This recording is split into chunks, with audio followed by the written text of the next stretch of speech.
Have your legs been feeling weaker lately? Or is it getting harder to stand from a chair? If you're over 60, that's not just age catching up. It could be an early sign of muscle loss, something millions of seniors face. But here's the good news. It's not permanent. Even at 70 or 80, you can reverse it with the right foods and timing. Muscle loss isn't just aging.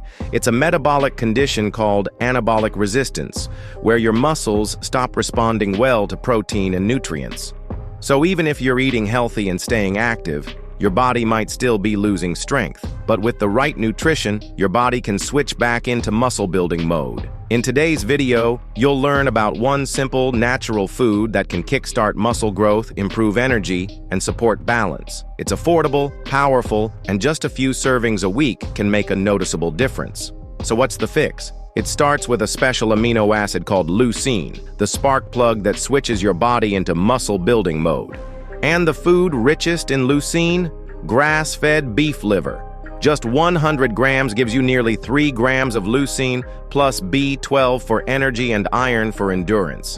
You only need 1 to 2 servings a week to feel a real difference. And timing matters. Eat 30 grams of protein at breakfast, when your muscles are most receptive, and spread protein across your day, not just at dinner. This keeps your body in a growth state all day. Also, improve your insulin sensitivity by cutting sugar and focusing on whole foods. That helps your muscles absorb nutrients better. If you found this helpful, hit that like button and subscribe for more.